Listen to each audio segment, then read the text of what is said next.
Hello नमस्कार दोस्तों, मैं रितेश आप सभी का स्वागत करता हूं बीपीएससी पद के इस यूट्यूब परिवार पर। कैसे हैं मेरे भाई? उम्मीद करता हूं स्वस्थ होंगे, मस्त होंगे और पढ़ाई में व्यस्त होंगे। ठीक है, आज थंबनेल नहीं लग पाया है। ठीक है, आज की क्लास बहुत शानदार क्लास होने वाली है। बिहार सिविल कोड पेपर जो 15 मार्च को हुई थी, इसका आज हम लोग मैथ्स के पेपर को एनालिसिस करेंगे। इससे फ़ायदा क्या होगा, आने वाले पेपर आप एडीओ का पेपर देंगे। ठीक है, तो यहाँ पे हो सकता है कि आपको यहाँ से प्रश्न देखने को मिले। ठीक है, मैंने एएसओ का पेपर कंप्लीट करवा दिया। बीपीएससी प्रीवियस ईयर मैंने पूरा का पूरा क्लास कंप्लीट करवाया है, आप उनको जा कर के देख ले। अंतिम समय में आपको इतना करके ज़रूर जाना है मेरे भाई। आप सभी को अच्छे से पता होगा कि बीपीएससी में अगर आपको एक सीट पक्की करनी है ना, तो दो ही चीज़ें आपको दिला सकती है। एक तो आपका यहाँ पे जीएस और दूसरा यहाँ पे आपका मैथ्स। तो मेरे भाई मैथ्स और रीजनिंग भी है। ठीक है, मैथ्स और रीजनिंग को अगर अच्छे तरीके से पकड़ बना लेते हैं ना, तो ये आपको एक्यूरेसी दिलाता है। ठीक है, मतलब अगर आप जिसको सही करके आएंगे तो वो आपको सही ही नज़र आएगा, गलत तो नज़र आएगी नहीं। तो ये चीज़ें ध्यान करके जाना है। तो इससे अच्छा है कि बिहार में जितने भी पेपर हुआ है सारे के सारे प्रश्नों को सॉल्व करके जाना है अच्छे तरीके से, एक एक तरीके से कंसेप्ट को समझते हुए। तो आइए क्लास को स्टार्ट करते हैं बिना किसी देरी के। ठीक है, बहुत बातचीतें हो गई तो ये भी ज़रूरी है। और ये हमारा टेलीग्राम चैनल है, यहाँ पे आपको पीडीएफ मिल जाएगा पूरा का पूरा सॉल्यूशन का। ठीक है, इसको आप लोग ज्वाइन कर लेंगे। काफ़ी यहाँ पे हर चीज़ का अपडेट जो है आपको इसी टेलीग्राम चैनल पर मिलता है, या फिर आप इसको सर्च कर लेंगे @BPSC071ST। ठीक है, तो आइए प्रश्नों को स्टार्ट करते हैं। पहला प्रश्न देखते हैं क्या है। और एक चीज़ मेरे भाई, सबसे पहले प्रश्नों को ध्यानपूर्वक से पढ़ना है, उसके बाद सॉल्व करने की कोशिश करना है। बहुत सारे ऐसे बच्चे होते हैं, कंसेप्ट क्लियर नहीं भी होता है, प्रश्नों को सॉल्व करना स्टार्ट कर देता है और फाइनली जाके वो गलती कर देता है, तो अब उसको मन में घबराहट सी होने लगती है और टाइम का बचत नहीं मिल पाता है। आइए पहला प्रश्न देखिए, बहुत ही प्यारा सा प्रश्न है। ठीक है, क्या कहा गया है, दूध और पानी के 40 लीटर मिश्रण में 10% पानी है। नए मिश्रण में पानी की मात्रा को 20% करने के लिए कितना कितना पानी मिलाना पड़ेगा। क्या मिलाना पड़ेगा? पानी मिलाना पड़ेगा। ठीक है, आइए समझ लेते हैं। मिश्रण एंड एलिगेशन का ये टॉपिक है, बहुत ही प्यारा सा है। ठीक है, कितना मिश्रण है, तो आप कहेंगे 40 लीटर हमारा यहाँ पे मिश्रण है। ठीक है, एक 40 लीटर का मिक्सचर है। कितने का है? 40 लीटर का। ठीक है, अब 10% पानी है मेरे भाई। यहाँ पे ना पानी जो है ये आपका यहाँ पे 10% है। अब एक और जब मिश्रण है तो सिर्फ पानी ही नहीं होगा, हम लोग यहाँ पे कुछ और रख लेते हैं। ठीक है, कुछ और क्या रख लेते हैं, आप दूध समझ लीजिए। दूध तो नहीं कहा गया, लेकिन आप दूध ही समझिए। ठीक है, ओ सॉरी, दूध कहा गया यार, दूध और पानी में लीटर मिश्रण में 10% पानी है, तब तो अच्छी बात है। जब कहा ही गया है तो फिर घबराने की क्या बात है, मैं तो फालतू ही घबरा रहा था। 10% पानी है भाई, 10% यहाँ पे पानी है, तो दूध कितना रहा होगा? 90%। क्लियर है? तो इसे हम लोग रेशियो में कैसे कन्वर्ट कर लेंगे? 0 से 0 ख़त्म हो जाएगा, प्रतिशत से प्रतिशत ख़त्म हो जाएगा, यानी ये पूरा का पूरा बन गया हमारा 1:9 का। कोनो प्रॉब्लम है? कोई दिक्कत तो नहीं है ना? अब देखिए, अब कहा गया नए मिश्रण में पानी की मात्रा को 20% करना है। नए मिश्रण में पानी की मात्रा को 20% करना है। चलिए इसको 20 बनाते हैं, पहले 10% था ना, अब इसको 20% बनाइए। तो ऑटोमेटिक सी बात है कि जब ये 10 था तो ये 90 हो गया, अब ये 20 हो गया, तो ये हमारा कितना होगा? 80% होगा। जब पानी को 20% बनाएंगे तो दूध कितना हो जाएगा? 80%, क्योंकि मिश्रण अपने आप में 100% होता है। तो इसे भी हम लोग रेशियो में कन्वर्ट कर लेंगे, तो ये मिलेगा आपको 0 से 0 ख़त्म, प्रतिशत से प्रतिशत ख़त्म, 2 चौका 8, यानी कि 1:4। यहाँ तक तो किसी भी मेरे भाई को प्रॉब्लम होना ही नहीं चाहिए, क्योंकि अभी तक हमने कुछ इसमें किया ही नहीं है। अब आइए, अब इसने कहा था कि कितना पानी मिलाना पड़ेगा। पानी मिलाना पड़ेगा मतलब दूध बराबर है, मतलब दूध के साथ कोई छेड़छाड़ हुआ ही नहीं है। तो हम लोग देख रहे हैं क्या, दूध पहले 9 था, अब 4 है, गड़बड़ हो गया यहाँ पे। ठीक है, तो चलिए इसको बराबर कर लेते हैं। तो इसको बराबर करने के लिए क्या कर लीजिए, ऊपर कर लीजिए मल्टीप्लाई 4 से और इसमें मल्टीप्लाई कर लेंगे हम लोग 9 से। ठीक है, एक नया रेशियो निकल के आ जाएगा 4:4 निम 36। उसी तरीके से इसमें जब 9 का मल्टीप्लाई करेंगे तो ये मिलेगा आपको 9:36। ठीक है, तो हमने क्या कर लिया, यहाँ पे दूध को बराबर कर लिया। अब देखा गया कि पानी में बढ़ोतरी हो गया, पहले 4 था अब 9 हो गया, पहले 4 था अब 9 हो गया, तो कितना बढ़ गया, 5 यूनिट। कितना बढ़ गया मेरे भाई यहाँ पे, 5 यूनिट। तो 5 कैसे बढ़ा इस चीज़ को समझिए। 36 + 4 कितना होता है, 40। मतलब पहले अगर 40 का मिश्रण था, पहले अगर 40 मिश्रण था, 36 + 4 40, तो हमने 5 मिलाया। कितना मिलाया, 5 मिलाया। हमसे क्या पूछा गया कि 40 लीटर का मिश्रण है। अब देखो मिश्रण यहाँ पे ऑटोमेटिक बराबर हो गया। ठीक है, अगर बराबर नहीं होता तो बराबर करना पड़ता, मतलब 40 में 5 मिलाया गया। और यही चीज़ आपसे पूछा भी गया है कि इस 40 लीटर के मिश्रण में ही कितना पानी मिलाएंगे, तो सीधा सीधा आंसर ही निकल के चला आया कि इसी 40 लीटर में जो है हम लोग यहाँ पे 5 लीटर क्या करेंगे, पानी को मिलाएंगे। ऑप्शन आपका ए यहाँ पे करेक्ट हो जाएगा। उम्मीद करता हूँ कि सारे मेरे भाई को समझ में अच्छे तरीके से आ गया होगा। अगला देखिएगा, ए किसी काम को 12 दिनों में संपन्न करता है, मतलब पूरा कर लेता है।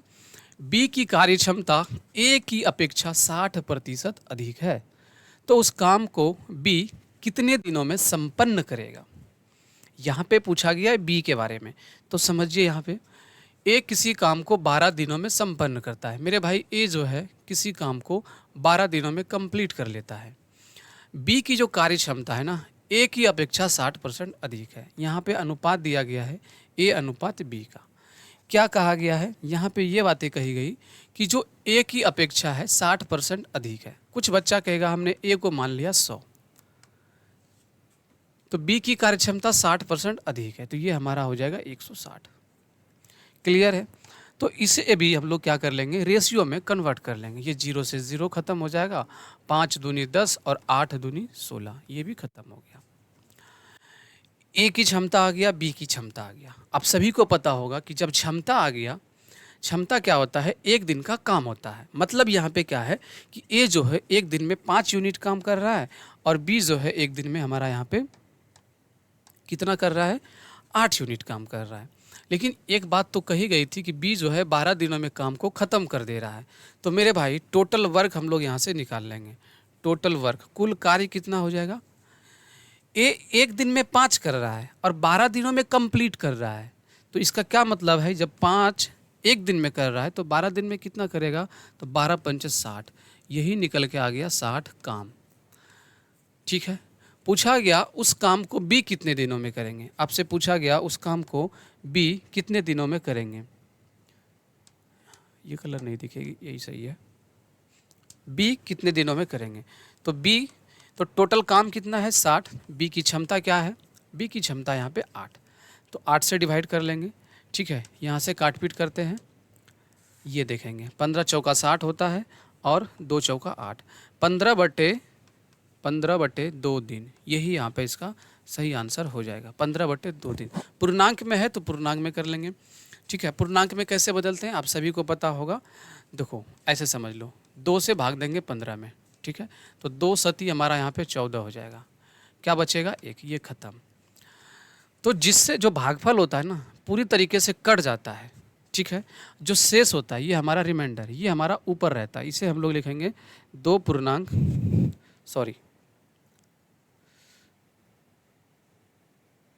जिससे भाग देना होता है उसको तो पहले आप नीचे रख लीजिए। किससे कटा है, 7 से, 7 को यहाँ रख लीजिए, जो रिमाइंडर बचा है उसको ऊपर रख लीजिए। ठीक है, 7/1/2 दिन हमारा यहाँ पे सही आंसर हो जाएगा। क्लियर है, तो इस प्रश्न का सही आंसर आपका बी हो जाएगा। उम्मीद करता हूँ सारे मेरे भाई ऑप्शन बी आप लगा के आए होंगे। ठीक है, चलिए आगे आइए, अगला देखिएगा। कोई व्यक्ति 60 किलोमीटर प्रति घंटे की रफ्तार से गाड़ी चलाकर दफ्तर पहुंचता है और फिर उसी मार्ग से 30 किलोमीटर प्रति घंटे की रफ्तार से गाड़ी चलाकर वापस घर लौटता है। ठीक है, उसकी औसत चाल ज्ञात करें। मेरे भाई एवरेज का बहुत ही एक सिंपल सा फॉर्मूला है। जब कोई व्यक्ति किसी स्पीड से जाता है और उसी रास्ते पे अपना स्पीड को चेंज करके घर लौटता है, तो आपसे अगर पूछा जाता है कि एवरेज स्पीड क्या होगा, ठीक है, जैसे एक मैं यहाँ फिगर ड्रॉ कर रहा हूँ, x किलोमीटर पर आवर की स्पीड से कोई बच्चा गया, ठीक है, और y किलोमीटर पर आवर की स्पीड से कोई बच्चा आया। अब ये अपना एवरेज स्पीड जानना चाहता है, एवरेज स्पीड। तो ये क्या होता है समझिएगा, 2xy बटे में x प्लस वाई। यही एक सिंपल सा फॉर्मूला होता है जो आपको ध्यान में रखना है, ठीक है। ठीक है मेरे भाई, इस फॉर्मूले को आपको ध्यान में रखना है। तो यहाँ पे क्या है, 60 की स्पीड से गया और 30 किलोमीटर प्रति घंटे की रफ्तार से गाड़ी चलाकर वापस आ गया। तो आपसे पूछा गया एवरेज स्पीड, तो 60 की स्पीड से गया, 30 की स्पीड से आया है, और फॉर्मूले में क्या था, मल्टीप्लाई 2 का बटे में 60 प्लस 30 क्या हो जाएगा, 90। ठीक है, बस इसको सॉल्व करना है, आंसर तैयार हो जाएगा। क्लियर है? इतना करने के बाद आपको आंसर मिल जाएगा।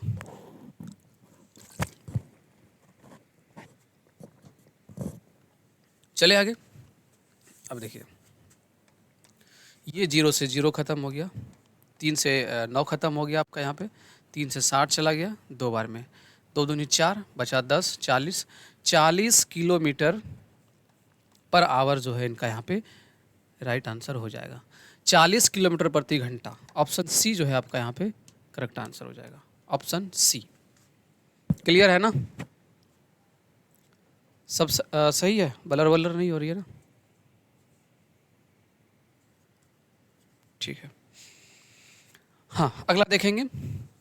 पिता एवं पुत्र की उम्र का अनुपात 4:1 है एवं उनके उम्र का गुणनफल 196 है। 5 वर्ष बाद उनकी उम्र का अनुपात क्या होगा? बहुत ही प्यारा सा प्रश्न है, यहाँ पे समझना है मेरे भाई। एक हमारे यहाँ पे पिताजी हैं, ठीक है, पिताजी हैं, और दूसरा हमारा मित्र पुत्र है। इनका जो अनुपात है वो यहाँ पे 4:1 का है, 4:1 का है। अब कहता है उनके उम्र का गुणनफल 196 है, उनके उम्र का गुणनफल 196 है। तो मेरे भाई उनके उम्र का रेशियो दे रखा है, ना कि उनके उम्र के बारे में एग्जैक्ट दिया है। तो हम लोग ना मान लेंगे कि ये हमारा 4x है, ये कितना है 4x, ये ओनली फॉर x है, ठीक है। तो अब इन दोनों का गुणनफल क्या हो जाएगा, 4x², 4x²। यही वैल्यू दे रखा है आप पे 196। तो यहाँ से x² का वैल्यू क्या हो जाएगा, 4 देखो इस साइड मल्टीप्लाई में है, इधर जाके डिवाइड करेगा यानी भाग लगाएगा। तो कैसे भाग लगा देंगे हम लोग, 4 चौका 16, 3 बचा 36 बना, 4 नमा 36, ये आपका यहाँ से ख़त्म हो गया, ठीक है। तो x² का वैल्यू 49 मिल गया, तो x का वैल्यू क्या हो जाएगा, ये स्क्वायर में है, इस साइड जाएगा तो अंडर रूट बन जाएगा, और 49 किसका परफेक्ट स्क्वायर होता है, 7 का। तो x का वैल्यू 7 निकल के आ गया। क्या पूछा गया है आपसे, आपसे पूछा गया कि 5 वर्ष बाद उनकी उम्र का अनुपात क्या होगा। तो अभी क्या है, पहले ये तो पता कर ले प्रेजेंट में क्या है। देखो x की वैल्यू 7 आ गया है, तो 4 7 28, पिताजी 28 वर्ष के हैं, ठीक है, और ये हमारा हो गया 7 वर्ष के पुत्र।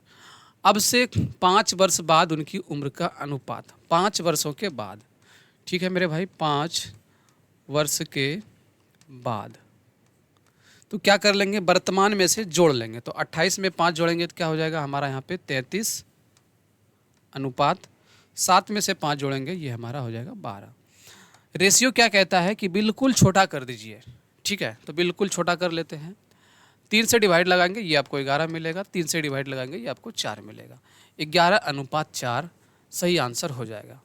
B will be the correct, B आपका यहाँ पे सही आंसर हो जाएगा, ठीक है। आगे देखिए, एक बल्लेबाज 91वीं पारी में कुछ रन बनाता है जिससे उसका औसत 59.6 से बढ़कर 60 हो जाता है।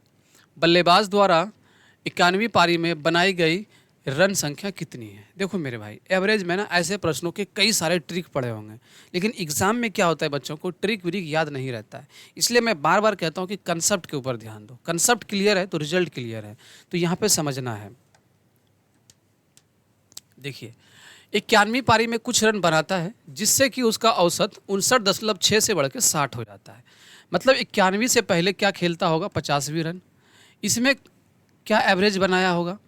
यहाँ पे ये कहा कि पहले उसका 59.6 था, तो इसका क्या मतलब है कि जब 50वीं पारी तक खेला होगा ना, उसी समय उसका जो यहाँ पे एवरेज होगा ये 59.6 हो रहा होगा।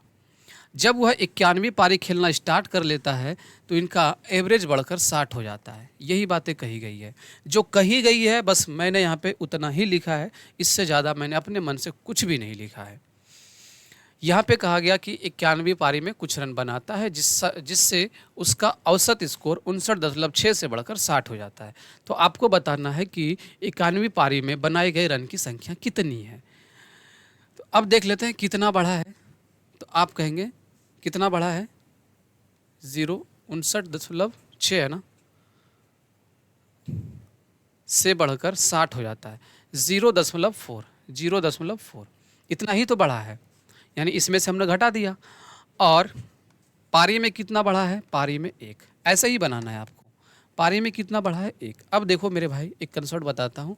1 का मल्टीप्लाई 60 के साथ कर लो, ये 0.4 का मल्टीप्लाई 50 के साथ कर लो। तो 1 का मल्टीप्लाई 60 के साथ 1 गुना 60 करेंगे तो आपको 60 मिल जाएगा। प्लस है तो प्लस। 50 का मल्टीप्लाई 0.4 के साथ करेंगे तो 50 चौका 200 होता है। 1 अंकों के बाद दशमलव आ जाएगा, यानी पूरा का पूरा 20 हो जाएगा। 60 + 20 हमारा यहाँ पे क्या हो जाएगा, 80। अब बताइए 80 क्या है। 80 वही संख्या है मेरे भाई जो 91वीं पारी में खेला गया रन है। तो 80 ही हमारा यहाँ पे करेक्ट आंसर हो जाएगा, 80। क्लियर है। एक बार मैं इसे फिर से समझा देना चाहता हूँ। मैंने क्या कहा कि रन में कितना वृद्धि हो गया, 0.4 का। पारी में कितना वृद्धि हुआ है, 1 का। तो 1 का मल्टीप्लाई 60 के साथ 60। 0.4 बढ़ रहा है तो 50वीं पारी तक क्या बढ़ा होगा, 20। तो 60 + 20 80। और यही चीज़ें पूछा गया है आपसे। कोनो प्रॉब्लम है क्या, नहीं है ना। आगे आइए, ये देखिए।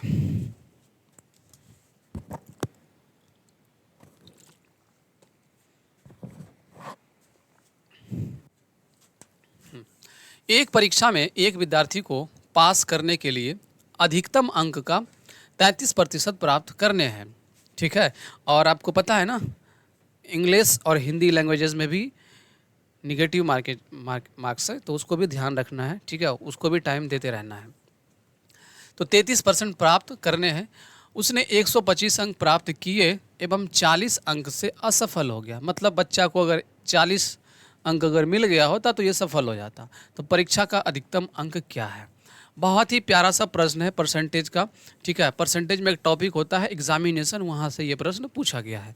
समझिए, पास होने के लिए ना, पास परसेंटेज, इस बच्चा को पास करने के लिए ज़्यादा नंबर नहीं चाहिए था, मात्र और मात्र 33% ही चाहिए था।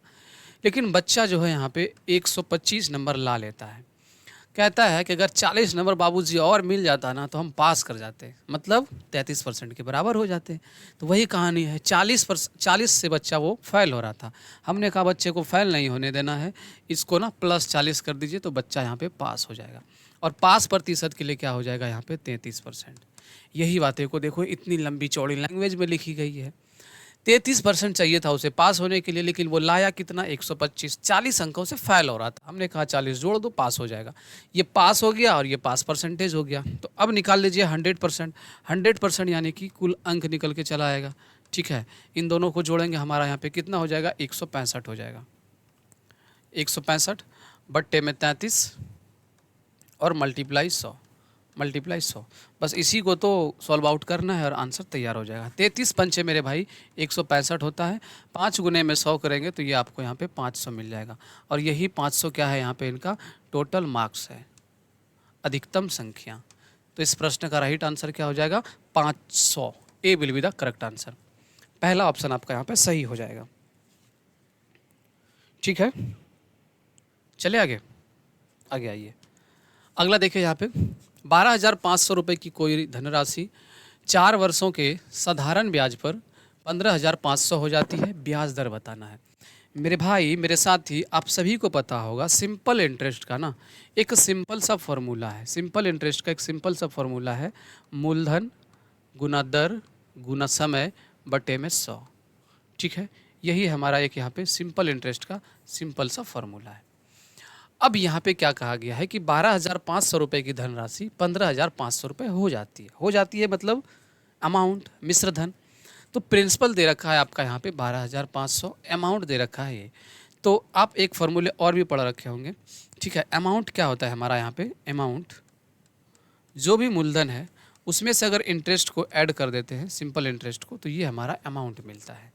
ठीक है, तो यहाँ से अगर हम एसआई की बात कर लें, एक सिंपल इंटरेस्ट, तो ये हमारा मूलधन जो है प्लस में है, इस साइड आ जाएगा तो माइनस। तो यहाँ से एक और फार्मूला निकल के चला आता है, मिश्र धन में से मूलधन को माइनस कर लेंगे तो ये हमको क्या दे देगा, सिंपल इंटरेस्ट दे देगा, सिंपल इंटरेस्ट। ठीक है, एक ये और एक ये, इन्हीं दोनों को याद रखना है, एक से ही दोनों काम चल जा रहा है। अब आइए यहाँ पे, तो सिंपल इंटरेस्ट पहले कैसे निकाल लेंगे, सिंपल इंटरेस्ट अमाउंट कितना था 15,500, 15,500, इसमें से क्या माइनस कर लेंगे 12,500, 12,500 हमारा क्या है यहाँ पे, मूलधन है। तो इंटरेस्ट कितना निकल के आ गया, 3,000 रुपये। ठीक है मेरे भाई, 3,000 रुपये। अब यहाँ पे मुझे चाहिए था रेट, रेट कैसे निकालेंगे, देखो इंटरेस्ट तो आ गया ना 3,000 रुपये बराबर, मूलधन कितना था 12,500, मूलधन कितना था 12,500, रेट कितना है यहाँ पे, रेट आपसे पूछा गया है तो रेट आपसे निकाल लेंगे। समय क्या दिया गया है, समय दिया गया यहाँ पे 4 वर्ष, तो टी के जगह रख लेंगे 4 और बटे में 100। यही तो हमारा एक फार्मूला है, सिंपल इंटरेस्ट का एक क्या है, सिंपल सा फार्मूला है। और ये एक घटना अलग घटी हुई है पहले सिंपल इंटरेस्ट जानने के लिए। ठीक है मेरे भाई, कोनो दिक्कत है क्या, देखो जब आप प्रैक्टिस करके जाएंगे ना तो इतना करने की ज़रूरत नहीं है, आपको सीधा सीधा पता चल जाएगा ये मूलधन है और ये मिश्र धन है, तो घटा देंगे तो इंटरेस्ट हो जाएगा। इतना लिखने की कोई झमेला नहीं, बस आपको इतना करना है एग्ज़ाम के अंदर। आइए 0 से 0 ख़त्म कर लेते हैं। ठीक है, अब काट पीट कर लेते हैं। देखो 5 से स्टार्ट करो, 5 से आसान है, 5 से इसे करेंगे तो ये हमें 25 दे देगा। कितना दे देगा, 25 दे देगा। 5 से स्टार्ट करेंगे तो ये हमें 6 दे देगा।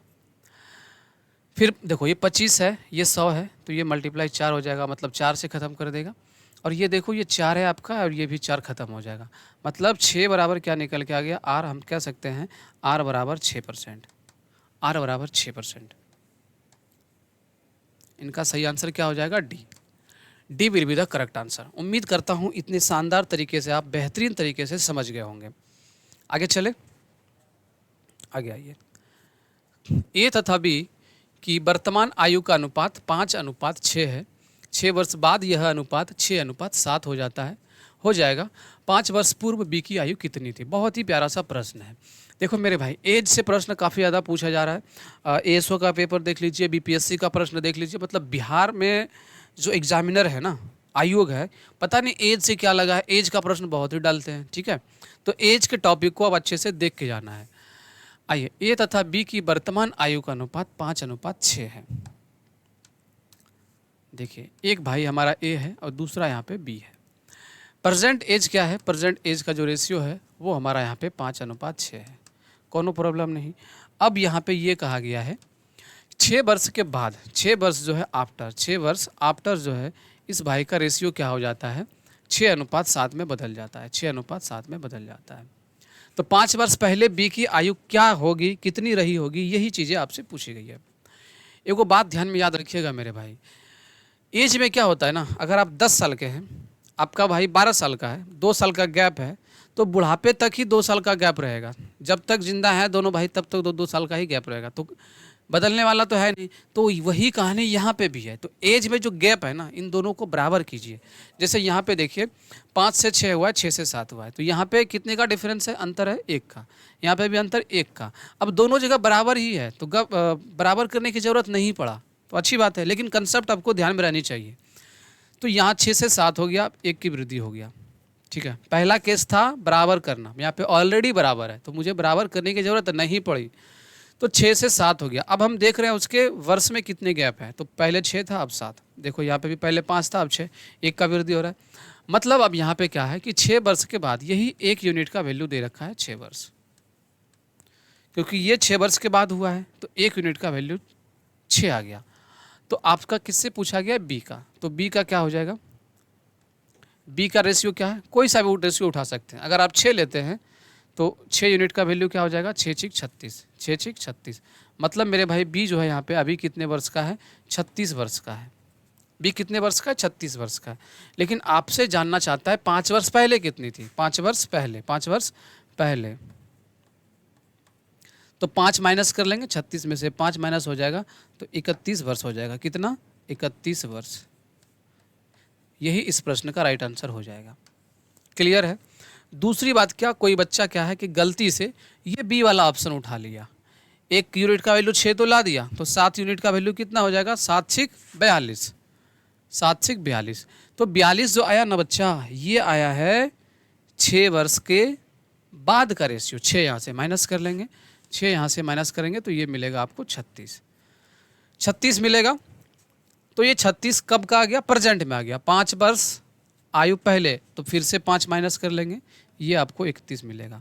हालांकि इतना कन्फ्यूजन नहीं डालना है आपको, आप सीधा सीधा ये समझ लीजिए ना कि हमको बी का पूछा गया तो पहले वाले रेशियो उठा लेंगे, यही हमारा वर्तमान है। तो वर्तमान का अगर बात पूछा जाता तो हम कहते हैं अभी जो है बी 36 वर्ष का है, तो 5 वर्ष पहले 31 वर्ष का।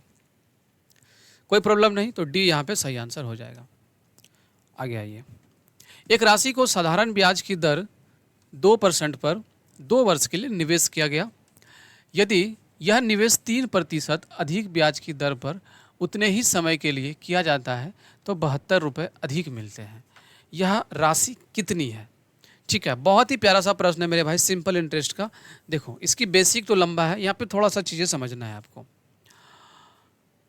2% 2 वर्ष के लिए, 3% वही 2 वर्ष के लिए, तो कितने का गैप हो गया? तो आप कहेंगे 2 दूनी 4%, 2 दूनी 4%। पहला साल का इंटरेस्ट मतलब एक जगह का इंटरेस्ट, 2 वर्ष 3% अधिक ब्याज पर, 3% अधिक ब्याज पर।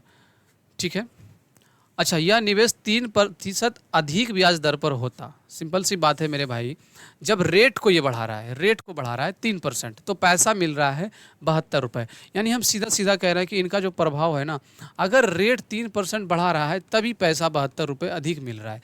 अगर रेट को नहीं बढ़ाता तो पैसा नहीं बढ़ता, क्योंकि सारी कहानी रेट के ऊपर है। आप रेट बढ़ाते हैं पैसा बढ़ता है। तो 3% बढ़ाया है तभी 72 रुपये अधिक मिला है। तो हम कहते हैं आप 100% बढ़ा दो तो इनका यहाँ पे मूलधन पता चल जाएगा। तो आप कहेंगे 72/3 हो जाएगा और मल्टीप्लाई 100 हो जाएगा। 3 से डिवाइड करेंगे, क्या मिलेगा? 24 या 72, तो ये हमारा निकल के आता कितना? 2400 रुपये। कितना मेरे भाई? 2400 रुपये।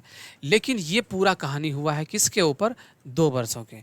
तो हमको मूलधन देखना है, तो P बराबर फिर क्या कर लेना है? इस 2400 में से 2 डिवाइड कर लेना है, तो ये आपको मिल जाएगा 1200 रुपये। मतलब उस भाई ने यहाँ पे 1200 रुपये क्या किया था? इन्वेस्ट किया था, 1200 रुपये पैसा को लगाया था। ये आपका यहाँ पे करेक्ट आंसर हो जाएगा।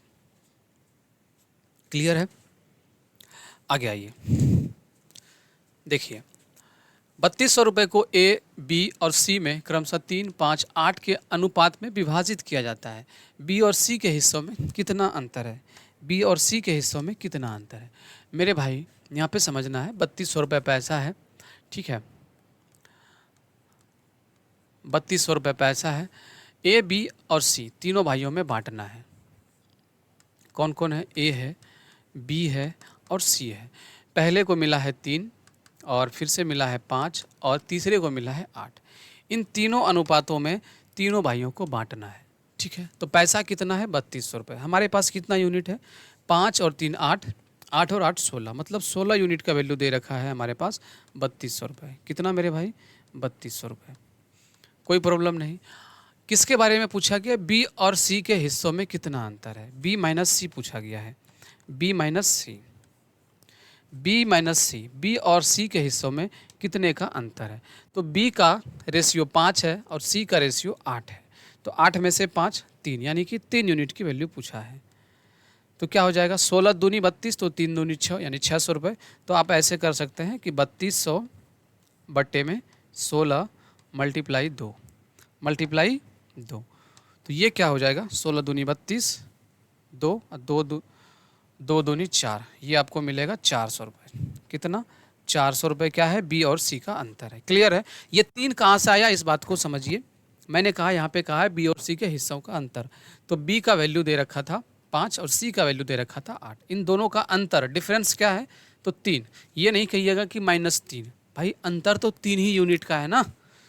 तो वही बात है यहाँ पे, 16 का वैल्यू 32 और 3 का वैल्यू क्या हो जाएगा? 16 दूनी 32। अरे यार यहाँ पे 3 है यार, सॉरी। कोई नहीं, मिटा ही देता हूँ पूरा। ये समझिए, ये 3200 है बटे में 16, मल्टीप्लाई 3 था, मैंने 2 कर दिया था, तो 16 दूनी 32, 2 तिया 6, मतलब 600 रुपये यहाँ पे सही आंसर हो जाएगा। ठीक है, 600 रुपये, ऑप्शन डी। देखो यही होती है मिस्टेक, तो इन्हीं मिस्टेकों से बचना है। तो 600 रुपये यहाँ पे सही आंसर हो जाएगा, ऑप्शन डी। 8, 5, 3 का डिफरेंस था, 16 से डिवाइड 200, 200 तिया 600। आइए, एक वस्तु का अंकित मूल्य 315 रुपये है, इसे 288 रुपये में बेचा जाता है। यदि इसे 4% की हानि होती है तो वस्तु को क्रय मूल्य से कितने प्रतिशत अधिक अंकित किया गया था? मतलब मार्केट प्राइस कितना अधिक रखा गया है प्रतिशत में बताना है। आइए, कितने में बेचा गया है? 288 रुपये में। मेरे भाई क्या चीज़ें दिया गया है? एमपी दिया गया है कितना? 315 रुपये। 315 रुपये जो है आपको यहाँ पे मार्केट प्राइस दिया गया है, 288 रुपये में बेचा गया। सेलिंग प्राइस दे रखा है कितना? 288 रुपये। ठीक है, 288 रुपये। 4% की लॉस होती है, लॉस परसेंटेज दिया गया है कितना? 4%। आगे आइए, 4% का फ्रैक्शन वैल्यू क्या होता है मेरे भाई? तो 4/100, 4/100।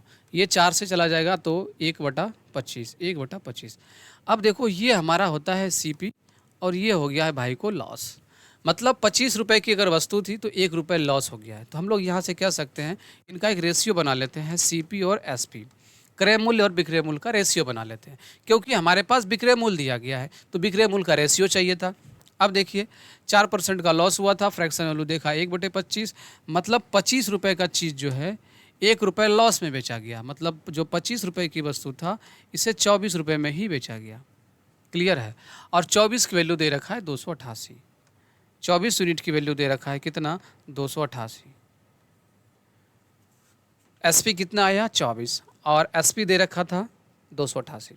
तो यहाँ से सीपी देख लेंगे, सीपी यानी कितना है? 25 यूनिट का वैल्यू। कितना है? 25 यूनिट का वैल्यू। तो 288 बटे में 24 मल्टीप्लाई 25। ठीक है, बस इसे सॉल्व कर लेना है, इसे सॉल्व कर लेना है। 24 से कम 24, 4 बचा 48, 24 दूनी 48, ये पूरा ख़त्म हो गया। 12 गुने 25 करेंगे तो ये मिलेगा आपको 300। तो 300 रुपये मेरे भाई ये क्या आ गया? कॉस्ट प्राइस आ गया, क्रय मूल्य आ गया। 300 रुपये क्रय मूल्य आ गया। तो 300 रुपये हमारा यहाँ पे क्रय मूल्य आ गया। सीपी कितना आ गया? 300 रुपये, कोई दिक्कत नहीं। और एमपी दे रखा है कितना हमारा यहाँ पे? 315। एमपी कितना दे रखा था? 315। तो हम लोग यहाँ पे देख रहे हैं कि खरीदा था 300 में, मार्केट प्राइस किया था 315, तो 15 रुपये का इंक्रीज़ हुआ है। मतलब 15 जो है उसने बढ़ा के रखा है, किसके ऊपर? 300 के ऊपर। प्रतिशत में चेंज करना है तो 100 का मल्टीप्लाई। ये ख़त्म हो गया आपका, 3 × 15 होता है। तो 5% जो है ये क्या किया है? बढ़ा के रखा है। अब देखो एक बच्चा यहाँ पे क्या होगा, प्रतिशत का वैल्यू मालूम है, प्रतिशत को फ्रैक्शन में बदलने के लिए मालूम है, तो वो आसानी से कर ले जाएगा। तो इसीलिए कहते हैं आपको कि प्रतिशत का फ्रैक्शन वैल्यू हमेशा याद रखें। वो इतना लिखेगा नहीं, हालांकि आपको भी लिखने की ज़रूरत नहीं पड़ेगी, लेकिन आपको इतना करना पड़ेगा। लेकिन मैं यहाँ पे एक चीज़ कहूँ कि अगर आपको याद रहेगा ना कि 4% 1/25 होता है, 25 की वस्तु को 24 में बेचा गया, हमें क्रय मूल्य चाहिए, 25 की वैल्यू चाहिए, तो आप पता है कितना सॉल्व करेंगे एग्जाम में? सिर्फ इतना आप सॉल्व करेंगे बस। 25 को ऊपर रखेंगे, 25 चाहिए ऊपर, जो नहीं चाहिए उसको नीचे, इतना करेंगे 300 आ जाएगा। देखेंगे 300 का क्रय मूल्य था, 315 है, 15 बढ़ा के रखा है, 5% आंसर मार लेंगे। तो प्रैक्टिस करना है, लेकिन ये कंसेप्ट पहले क्लियर होनी चाहिए। तो B will be the correct answer. आगे आइए, ए बी सी एक कार्य को 24 दिन, 32 दिन तथा 64 दिन में संपन्न करता है। मेरे भाई बहुत ही गजब प्रश्न है, मतलब एलसीएम लेने वाला प्रश्न है। देखो, वे एक साथ मिलकर कार्य को आरंभ करते हैं, शुरुआत करते हैं ए 6 दिन बाद कार्य छोड़कर चला जाता है तथा बी कार्य को समाप्त होने से पहले कार्य छोड़कर चला जाता है। यह कार्य कुल कितने दिन, ये बात को ध्यान देना, कुल पूछा गया है, शेष वाले काम के बारे में नहीं पूछा गया है। आइए, ए किसी काम को 24 दिनों में कंप्लीट करते हैं। ए जो है मेरे भाई 24 दिनों में कंप्लीट करते हैं और बी यहाँ पे कितना टाइम ले रहा है, बी जो है आपका यहाँ पे 32 दिन ले रहे हैं, कोई दिक्कत नहीं है। 64 जो है आपका यहाँ पे सी ले रहा है। तो सबसे पहला काम क्या है, इन तीनों का एलसीएम ले लेते हैं। एलसीएम हमारा क्या होता है, टोटल वर्क होता है। अब काफ़ी बच्चों को मन में ये आएगा कि इतनी बड़ी नंबर है तो एलसीएम कैसे लेंगे। भाई समझ लो इस कोने में 24 है ना, 24 को हम ऐसे लिख सकते हैं 3 अठे 24, सारी संख्याएं 8 से कट रही है। उसके बाद आपका यहाँ पे 32 है, क्या है 32 है, 32 को ऐसे लिख सकते हैं ना 4 अठे 32। उसके बाद आपका यहाँ पे 64 है, क्या है 64 है, तो इसको हम लिख सकते हैं 8 गुने में 8। अब एक चीज़ ध्यान दो, 8 तो तीनों में है, 8 तो तीनों में है, तो 8 तो आएगा ही। अब बचा 3 4 8, 3 4 8। अब एक ऐसी संख्या सोचो जो 3 से कट जाए, 4 से कट जाए, 8 से कट जाए, तो आप कहेंगे 8 या 24 होता है, 8 या 24 होता है। तो 24 गुने 8 इनका एलसीएम हो गया, तो मल्टीप्लाई कर लेंगे, 8 चौका 32, 2 3 बचा, 8 दूनी 16, 16 और 3 19, 192। तो 192 हमारा एलसीएम आ गया। तो अगर कोई बड़ी नंबर आए तो आप ऐसे भी एलसीएम निकाल सकते हैं, ठीक है। तो यहाँ पे टोटल वर्क कितना आ गया, 192। अब देखिए 24 दिनों में ख़त्म करता है तो एक दिन यहाँ पे कितना हो जाएगा, इनसे डिवाइड करेंगे, ठीक है। 24 से जब डिवाइड करेंगे क्या आ जाएगा, 24 तिया नहीं 24 अठे, 8 दिन में ये हमारा क्या करेगा, कंप्लीट कर देगा, ठीक है। 32 से डिवाइड करेंगे 192 में, तो ये कितनी बार में जाएगा, 6 बार में जाएगा, ठीक है। उसी तरीके से इसमें भी डिवाइड कर लेंगे तो ये आपका कितने बार में जाएगा, 3 बार में जाएगा। क्लियर है, क्लियर है मेरे भाई। अब देखिए, अब कहता है कि वे एक साथ मिलकर कार्य को आरंभ करते हैं। मतलब यहाँ पे जो कैपेसिटी आया, आप सभी को पता है एक दिन का काम होता है। ए एक दिन में 6 कर ले जा रहा है, बी एक दिन में 6 कर ले रहा है, एक दिन में 8, और सी एक दिन में 3। अगर तीनों मिलता है मेरे भाई, ए प्लस बी प्लस सी, पूरा का पूरा बेसिक कंसेप्ट के साथ बता रहा हूँ, 8 + 6 14, 14 + 3 17, मतलब जो है एक दिन में 17 काम कर ले जा रहा है। तो काम तो स्टार्ट कर दिया, 6 दिन बाद कार्य छोड़ दिया मेरे भाई। एक दिन में 6 काम कर रहा है, सॉरी 17 काम कर रहा है, तो 6 दिन बाद में, तो 6 दिनों में कितना करता होगा, तो आप कहेंगे 17 × 6, ये काम कर ले जाएगा 102। कितना काम, 102। तो शेष काम कितना बचा, शेष काम कितना बचा, टोटल काम कितना था 192, 192 में से 102 माइनस, ठीक है, 192 में से 102 माइनस, तो ये 0, ठीक है। ये आपका बचा 9, 90 काम। कितना बचा, 90 काम। अब क्या घटना घट गया भाई, अब आगे चल के ये कहता है कि बी जो है काम ख़त्म होने से 6 दिन पहले छोड़ के चला जाता है। भाई काम पूरा भी नहीं किया और 6 दिन पहले छोड़ के जा रहा है, तो हम देखेंगे बी एक दिन में करता कितना है पहले। यार बी एक दिन में 6 ही काम करता है, तो 6 दिन पहले छोड़ के जा रहा है, मतलब 6 6 36, 36 काम को छोड़ के जा रहा है, तो सी को करना पड़ेगा, ठीक है, सी को करना पड़ेगा। लेकिन हम क्या करते हैं ना, बी को कहते हैं भाई भागो मत, तुमको करना ही पड़ेगा, तो करवा देते हैं उनसे। एक दिन में 6, बी एक दिन में 6 करता है, तो 6 दिन में 36, तो 36 काम यहाँ पे ऐड कर लेंगे, क्योंकि यही काम वो छोड़ के जा रहा था।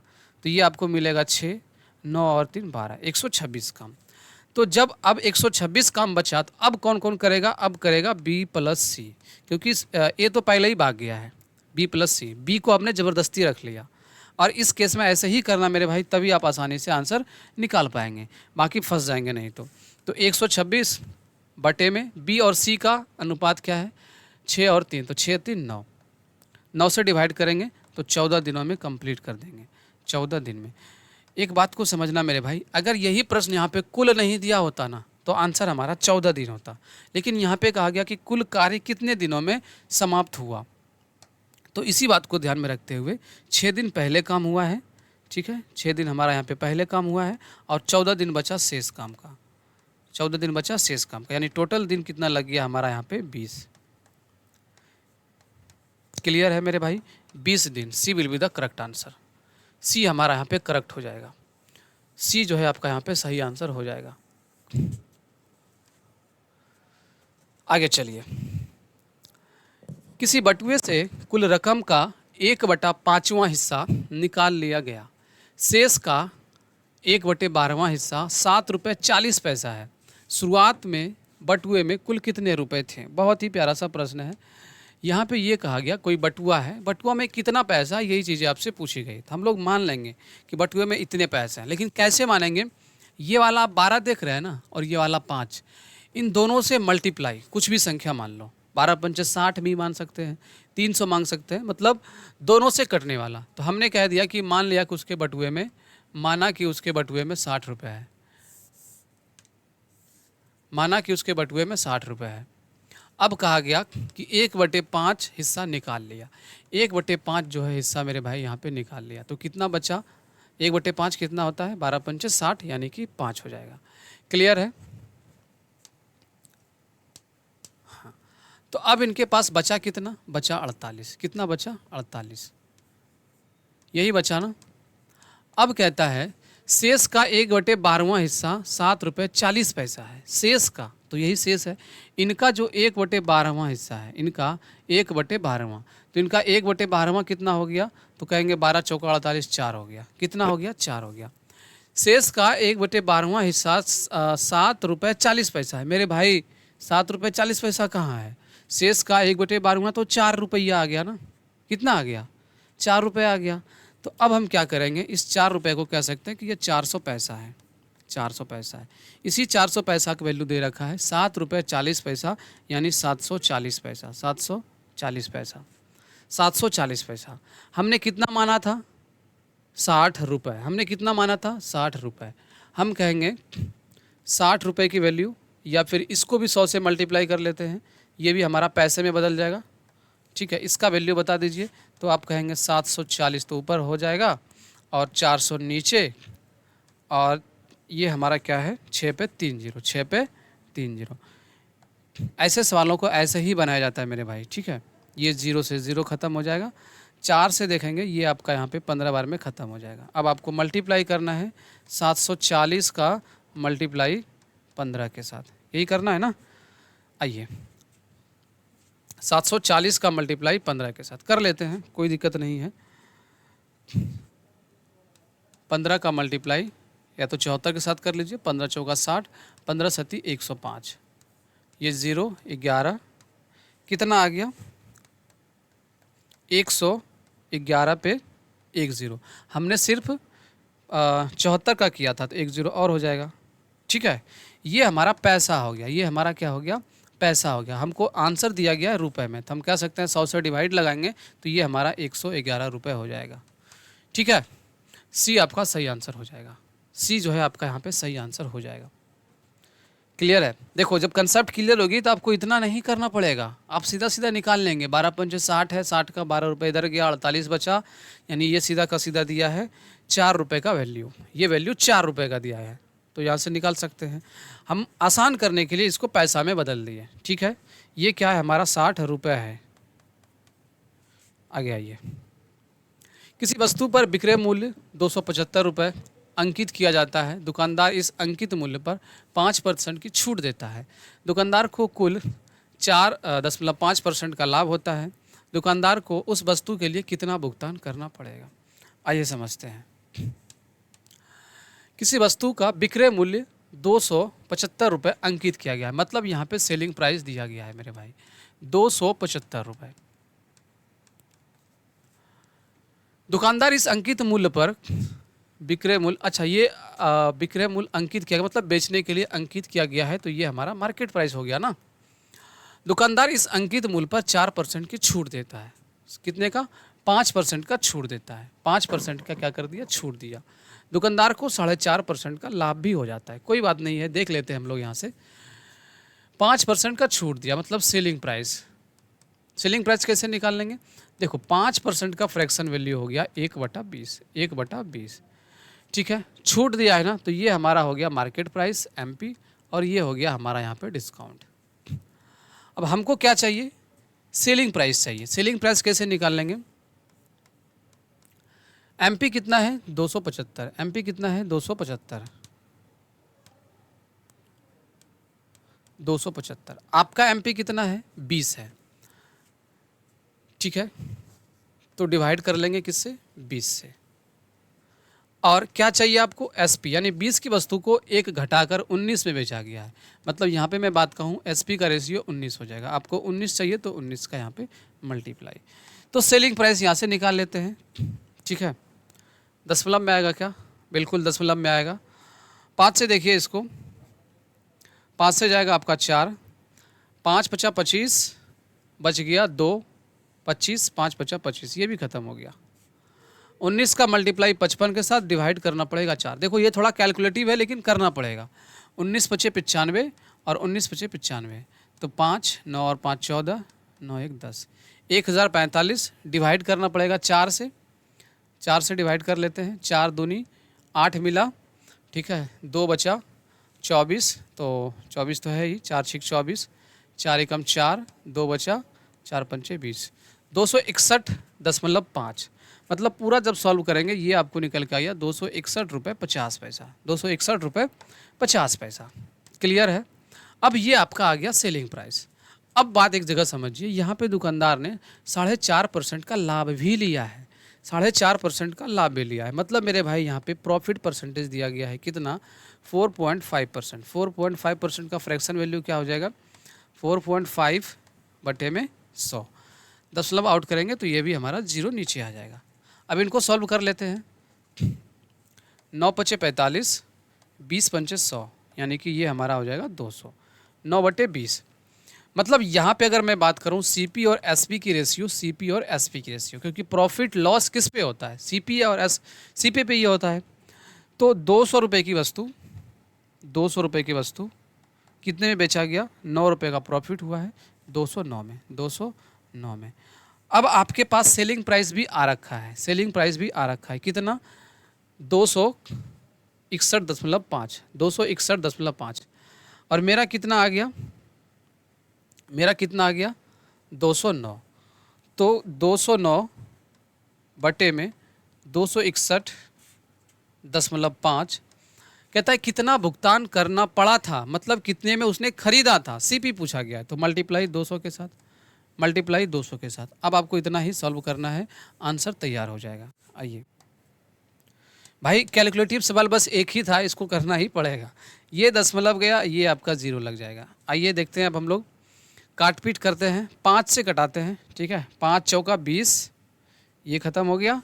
5 से इसको लपेटिए, 5 पचा 25, बच गया कितना, 1 बचा 11 बना, 5 दूनी 10, 1 बचा 15, 5 दिया 15, 523 में ये ख़त्म हो गया। क्लियर है। अब देखिए ये जाता है क्या, 9 सत्ते, ये भी नहीं जा रहा है। 9 से जाएगा ना, मेरे ख्याल से 9 से जाना चाहिए, 9 दूनी 18, 3 से जाएगा, 9 दो 11, 11 से जाएगा, 11 से जाएगा, 11 एकम 11, 9 बचा, 11 नहीं 99, 11 से इसको देखिए, 11 चौका 44, तो 8 बचा 83, नहीं नहीं नहीं, ये 11 से नहीं जाएगा।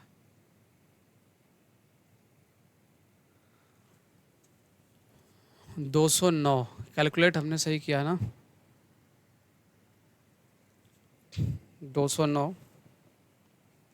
अच्छा मल्टीप्लाई कर लेते हैं, ये हमारा कितना जाएगा, 9 चौका 36 और 4 दूनी 8, इस पे बचा 20 बटा 523, 523 इनसे डिवाइड कर लेंगे तो 5 दूनी 10, कहीं मिस्टेक किया क्या, चलो इसको लास्ट में देख लेते हैं भाई, ठीक है। मुझे लगता है कैलकुलेटर में जो चीज़ें छूट जाए उसको छोड़ देनी चाहिए, उसको बाद में देखनी चाहिए। आइए इसको बाद में देख लेंगे। अगला देखिए, यदि किसी सवारी ट्रेन की, अगर आप लोगों को याद आए तो ज़रूर कमेंट कीजिएगा, यदि किसी सवारी ट्रेन की चाल उसकी सामान्य चाल से 10 किलोमीटर प्रति घंटा बढ़ा दी जाए तो 360 किलोमीटर की दूरी तय करने में 3 घंटे कम समय लगे। ट्रेन की सामान्य चाल क्या है, ट्रेन की नॉर्मल स्पीड क्या है। देखो मेरे भाई, यहाँ पे ना 2 तरीक़ों से बना सकते हैं। पहला, एक तो इनका फॉर्मूला होता है, दूसरा तरीका क्या है, आप इसे बाई ऑप्शन भी कर सकते हैं। कैसे करेंगे इस बात को समझिए। जैसे अगर यहाँ पे कहा गया ट्रेन की सामान्य गति क्या है, 25 किलोमीटर प्रति घंटा। हमने कहा अगर 25 किलोमीटर प्रति घंटा है इनकी सामान्य स्पीड, दूरी कितना है, 360 है, तो समय कितना लगा, समय बराबर दूरी बटे चाल। मतलब यहाँ पे 360 बटा 25, 360 बटा 25। 5 से जाएगा ये 25, 5 से जाएगा ये 5 सत्ते 35, एक बचा 5 दूनी 10, 72/5, 72/5 डिवाइड करेंगे तो 5 से जाएगा ये इतना जाएगा क्या 14.4, 14.4 घंटा इतना लग गया। अच्छा, अब कहता है कि सामान्य चाल से 10 किलोमीटर प्रति घंटा बढ़ा दी जाए। अगर 25 से सीधा इसको 35 कर दिया जाए, 25 से सीधा इसको 35 कर दिया जाए, फिर 35 में मुझे भाग देना पड़ेगा 360 से, तो ये आंसर आपको नहीं मिलेगा। ठीक है, सीधा सीधा इनका एक फार्मूला ही लगा देते हैं, इतना नहीं करने का, सीधा फार्मूला। दूरी बराबर क्या होता है ये समझ लेते हैं। दूरी बराबर होता है चाल का गुणनफल, यानी पहला स्पीड गुना दूसरा स्पीड बटे चाल का अंतर, पहला स्पीड माइनस सेकंड स्पीड, गुने में समय का अंतर, गुने में समय का अंतर। ये एक सिंपल सा फार्मूला है, मैंने काफ़ी ऐसे सवालों को इसी में करवाया है, बहुत आसानी से आप कर लेंगे। दूरी कितना दे रखा है 360, दूरी कितना दे रखा है 360। मान लेते हैं इसकी सामान्य चाल x है, ठीक है, और 10 किलोमीटर प्रति घंटा बढ़ा दिया गया है, तो मल्टीप्लाई क्या हो जाएगा x + 10, यही हो जाएगा ना। ठीक है, अब कहता है 3 घंटे कम लगता है। अच्छा, चाल का डिफरेंस क्या हो जाएगा, यही 10 और 3 घंटे कम लगता है, तो यहाँ पे 3 हो जाएगा। कोनो प्रॉब्लम है क्या? मुझे नहीं लगता है कि इसमें कोई प्रॉब्लम रहा होगा। अब देखिए, या तो इनको सॉल्व कीजिए या यहाँ से भी आप बाई ऑप्शन सोच सकते हैं। मैंने कहा अगर आप 30 रख लेते हैं ना, अगर आपने 30 रख लिया तो आप कहेंगे कि 30 × 40 और बट्टे में 10 और गुने में 3, ये 0 से 0 ख़त्म हो गया, 3 चौका 12, 12 तिया 36, मतलब 360 किलोमीटर हमारा यहाँ से पूर गया। तो क्यों ना हम कह देंगे कि 30 किलोमीटर प्रति घंटा इनका पहले स्पीड रहा है, पहले 30 किलोमीटर प्रति घंटा स्पीड रहा है। तो मुझे लगता है कि सबसे बेस्ट तरीका यहाँ पे इनका यही रहेगा। क्लियर है? आगे चले।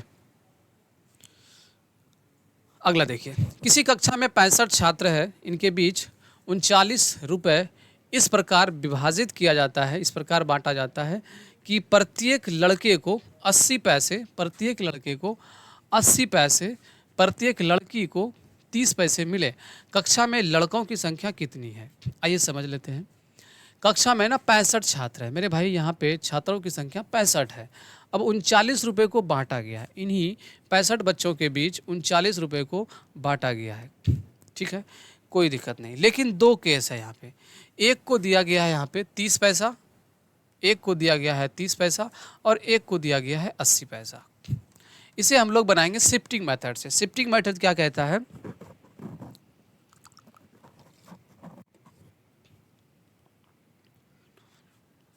शिफ्टिंग मेथड क्या कहता है कि मान लेते हैं सभी के पास 30-30 पैसा ही बांटा गया है, सभी के पास 30-30 पैसा ही गया है। तो कैसे कैलकुलेट करेंगे? इस 80 को ना हम ऐसे लिख लेंगे 30 + 50, 30 + 50, 30 + 50। 65 लोगों में मान लेते हैं कि 30-30 पैसा ही बांटा है। 65 लोगों में ही मान लिया हमने कि सभी को 30-30 पैसा ही बांटा है। तो कितना पैसा बांट दिया? तो आप कहेंगे 5 तिया 15 और 6 तिया 18 और 1 19, 1950 पैसा, मतलब 19 रुपये 50 पैसा, 19 रुपये 50 पैसा यहाँ पे बटा चुका है।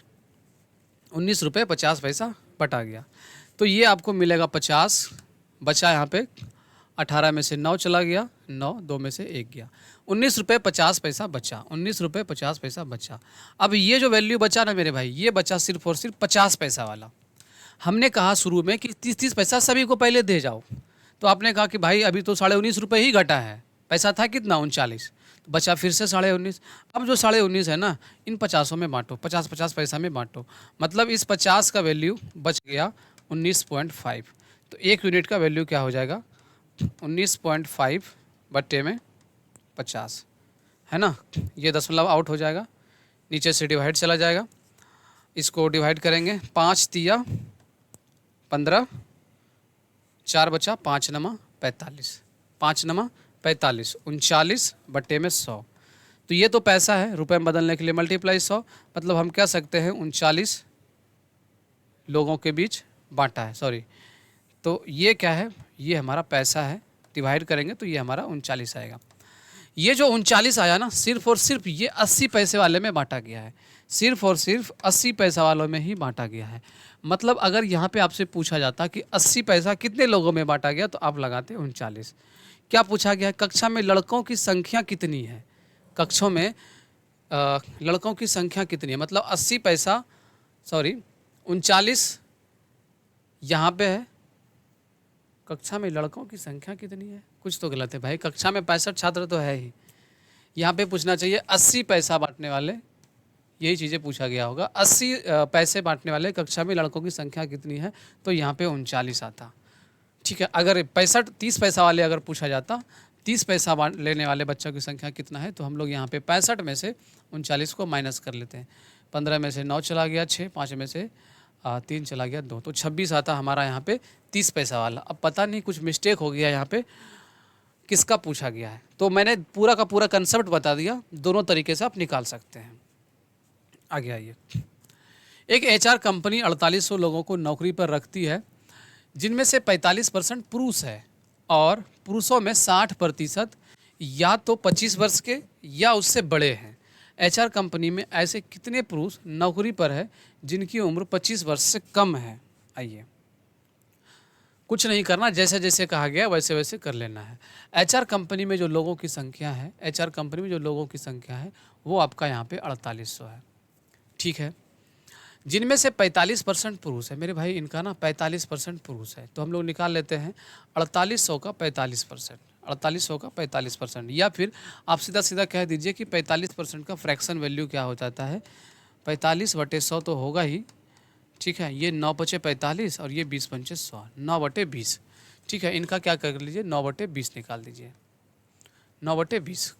ये 0 से 0 खत्म हो जाएगा, ये 2 से चला जाएगा आपका यहाँ पे 24 चला जाएगा, तो आपके पास क्या बचेगा, 240 इंटू में 9, 240 इंटू में 9, 0, 4 निम 36, 6, 3 बचा, 2 निम 18, 18 और 3 21, 2160 यहाँ पे सिर्फ और सिर्फ पुरुष है। क्या है, 2160 जो यहाँ पे सिर्फ और सिर्फ पुरुष है। क्लियर है, तो बचा क्या, अब कहता है और पुरुषों में 60% या तो 25 वर्ष के या उससे बड़े हैं। पुरुषों में क्या है 60%, अब इनका जो है कहा गया कि 60% या तो 25 वर्ष के हैं या 25 वर्ष के बड़े हैं, छोटे की बात नहीं कहा गया है।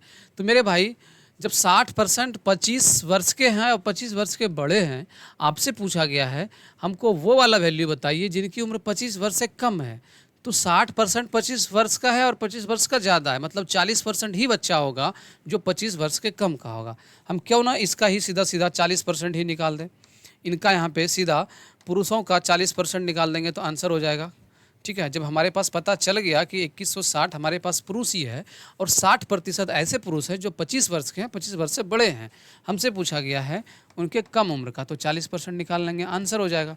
क्यों हम इतना कैलकुलेट करने जाएंगे। ठीक है, ये 0 ये 0 ये 0 खत्म हो जाएगा, 6 चौक 24, 4, 2 बचा, 4 एकम 4 और 2 6 और 2 चौका 8, 864 आ गया भाई, 864 ऑप्शन डी यहाँ पे आपका सही हो जाएगा। क्लियर है, 864 आगे आइए। एक दुकानदार 100 रुपये प्रति केजी के शुद्ध घी को 50 रुपये प्रति केजी वाले वनस्पति घी के साथ मिलाकर 96 रुपये प्रति केजी की दर से बेचकर 20% लाभ कमाता है। किस अनुपात में दोनों प्रकार के घी को मिलाए गए। मेरे भाई ये सवाल आपका एलिगेशन का है, एलिगेशन का बहुत ही प्यारा सा है। यहाँ पे क्या रखते हैं, अगर आप यहाँ पे सीपी रख रहे हैं तो इस जगह भी आपको सीपी रखना है। कहने का मतलब क्या है, अगर आप क्रैमुल रख रहे हैं तो तीनों जगह जो है आपको क्रैमुल रखना है। ठीक है, तभी जो है आपका यहाँ पे एलिगेशन काम करेगा। अगर विक्रेमुल रख रहे हैं तो तीनों जगह आप यहाँ पे विक्रेमुल रख सकते हैं, तभी आप एक रेशियो बना सकते हैं। तो यहाँ पे कहा गया कि 100 रुपये प्रति केजी शुद्ध घी 50 रुपये प्रति केजी वाले वनस्पति घी के साथ मिलाया गया।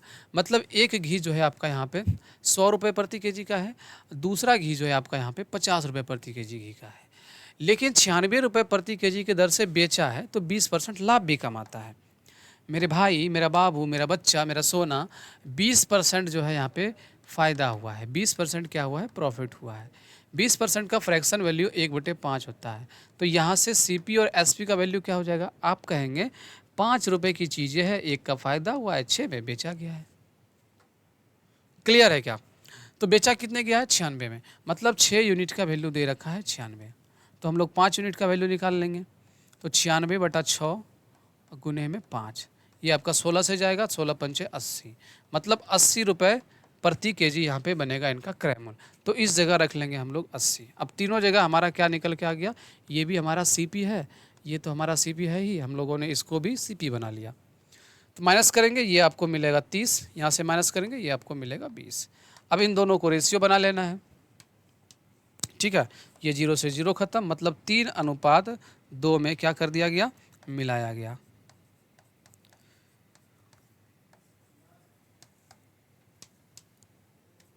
D will be the correct answer. Clear है? डी आपका यहाँ पे सही आंसर हो जाएगा।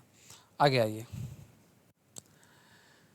18,750 रुपये का 2 वर्ष का चक्रवृद्धि ब्याज निकालें यदि पहले वर्ष में वार्षिक ब्याज की दर 4% हो एवं दूसरे वर्ष में 8% हो। ये प्रश्न मेरे भाई बहुत ही इंपॉर्टेंट है, इसे ध्यान से समझिएगा। ये आपका यहाँ पे कंपाउंड इंटरेस्ट से प्रश्न पूछा गया है। यहाँ पे कहा गया कि 8,750 रुपये मूलधन है, लेकिन पहले केस में ना 4% ही इंटरेस्ट लगाया है और दूसरे वर्ष में 8%। आइए समझ लेते हैं। तो पैसा कितना है भाई? 8,750 रुपये। पहले वर्ष इसने 4% लगाया, तो 4% निकाल लेते हैं। 4/100 होता है, बच्चा बच्चा जानता है, ठीक है। ये 0 से 0 खत्म हो गया, 2 से निपटाएंगे तो इसको ये 5 से जाएगा, ये आपका 2 मिलेगा। फिर 5 से डिवाइड करेंगे, 5 तिया 15, 3 बचा 37, तो 5 सत्ते 35, 2 बचा, 5 बचा 25, ये भी निपट गया। और इसको मल्टीप्लाई कर लेंगे, 2 पंचा 10, 2 पंचे 10, 1 बचा, 37 दूनी 74 और 1 75, 750 रुपये। यानी अगर 4% लगाता है तो पहले वर्ष इसको मिलता है कितना? 750 रुपये पहले वर्ष में। अब दूसरे केस में क्या हो गया है? ये रेट अपना चेंज कर दिया, अब कह रहा है हम 8% लगाएंगे। कितना? 8%। तो सिंपल सी बात है, तो यहाँ पे इसको 1500 मिलेगा। जब 4% लगाया तो 750, 8% लगाएगा तो 1500। लेकिन कंपाउंड इंटरेस्ट क्या कहता है कि भाई पिछले वर्ष का भी तो इंटरेस्ट लाओ ना। तो पिछला वर्ष कितना दिया था? 750, तो इनका भी 8% निकाल लेना है, इनका भी 8% निकाल लेना है। तो एक बार तो निकालना ही पड़ेगा, 750 का 8%। ये 0 से 0 खत्म हो जाएगा आपका यहाँ पे, ठीक है। फिर देखेंगे तो ये आपका 5 से जाएगा तो 2, ये आपका 5 से जाएगा तो 15, ये 2 से चला गया, 2 चौका 8, और ये आपको मिलेगा 15 चौका 60। मतलब 60 रुपये यहाँ पे पिछले वर्ष का इसको इंटरेस्ट मिल गया। अब यही आपसे यहाँ पे क्या पूछा गया है? ब्याज पूछा गया है, तो आपको अब ब्याज दे देना है। देखो ज़्यादा स्पीड हो जाए तो आपको बताना है। अब देखिए सबको जोड़ लीजिए, ये 0 हो जाएगा आपका, यहाँ पे 5 हो जाएगा, और 7 5 12, 1 का 2, 2250 प्लस 60 क्या हो जाएगा? 0, 6 5 11, 2 और 1 3, और 2 का 2, 2310 रुपये है। बी है, बी आपका यहाँ पे करेक्ट आंसर हो जाएगा। क्लियर है मेरे भाई? कितना बेहतरीन प्रश्न पूछा गया था। आगे आइए। 35 प्रश्न पूछा गया, हम लोग अभी 20वें प्रश्न पे हैं, 15 प्रश्न और बचा है। दो संख्याएं 5 6 के अनुपात में है, यदि इनका महत्तम समावर्तक 4 हो तो इनका लघुत्तम समावर्तक क्या होगा? बहुत ही प्यारा सा प्रश्न है। एक संख्या आपका यहाँ पे है, दूसरी संख्या यहाँ पे है, ये 5:6 के अनुपात में है। अब इनका एचसीएफ कितना दे रखा है? तो आप कहेंगे 5 और 6 का एचसीएफ तो एक ही होता है, एक का वैल्यू ही दे रखा है 4। कोई दिक्कत है क्या? लघुत्तम बताना है, एलसीएम बताना है। क्या बताना है? एलसीएम। भाई 5 और 6 का एलसीएम क्या हो जाएगा? 5 और 6 का एलसीएम कहेंगे आप लोग 30 हो जाएगा। तो 1 रुपये में 4 चॉकलेट, तो 30 रुपये में 120 चॉकलेट। मैं थोड़ा स्पीड कर रहा हूँ, ठीक है। 120, C will be the correct answer. ना समझ में आए तो कमेंट में ज़रूर करना है, ठीक है, उसको बेहतरीन तरीके से बताएंगे। 200 मीटर की दौड़ में ए तथा बी 22 सेकेंड तथा 25 सेकेंड में पूरा करते हैं। ए दौड़ के अंतिम छोर पर पहुंचेगा तो बी उसे कितनी दूरी दूर होगा, मतलब बी कितनी दूरी से हारेगा। समझिएगा, यहाँ पे टोटल डिस्टेंस है 200 मीटर, ठीक है मेरे भाई। ए तथा बी 22 सेकंड 25 सेकंड में पूरा कर लेता है, ठीक है। ए जो है हमारा यहाँ पे 22 सेकंड समय लेता है, कितना? 22 सेकंड। और बी भाई साहब जो है यहाँ पे कितना ले रहा है? 25 सेकंड, 25 सेकंड ले रहा है। मतलब 3 सेकंड ज़्यादा ले रहा है। अगर यहाँ पे पूछा जाता कि बी कितने सेकंड से हारता है, तो समय बताते 3 सेकंड से। कितने सेकंड से? 3 सेकंड से। ये हारने वाला चीज़ है, 3 सेकंड से हारेगा। तो 3 सेकंड से हारेगा तो बी का स्पीड क्या हो जाएगा? चाल बराबर दूरी बटे समय। दूरी तो 200 है, ठीक है। चाल बराबर दूरी बटे समय। समय कितना ले रहा है बी? 25। मतलब ये दौड़ता है 8 मीटर पर सेकंड के हिसाब से, 8 मीटर पर सेकंड के हिसाब से। 3 सेकंड से हार जाता है। तो कहने का मतलब बी कितना दूर रहेगा? एक सेकंड में 8 मीटर ही जा पाता है। 1 सेकंड में 8 मीटर ही जा पाता है। तो 3 सेकंड में 3 गुने में 8, 3 गुने में 8 यानी कि 24 मीटर। और यही 24 मीटर से वो बच्चा हार रहा है। तो यहाँ पे पूछा गया कितनी दूर रहेगा, तो आप कहेंगे 24 मीटर ही यहाँ पे दूर रहेगा। क्लियर है? आगे आइए, अगला देखिए। यदि दो अंकों को किसी संख्या एवं उस संख्या के 2 अंकों को परस्पर उलटने पर प्राप्त संख्या के बीच का अंतर 27 हो, तो संख्या के दोनों अंकों का अंतर बताइए। मेरे भाई बहुत ही बेहतरीन प्रश्न है, ठीक है, समझना है।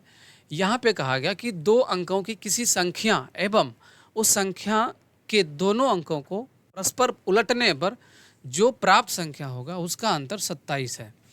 देखिए, हमने कहा कि 2 अंकों की संख्या है। 2 अंकों की संख्या कैसे बनता है? तो आप कहेंगे 10x + y, ये बन गया। अब कहता है उन 2 अंकों को पलटने पर, इनको पलटने पर, यानी कि 10y + x पलट दिया हमने।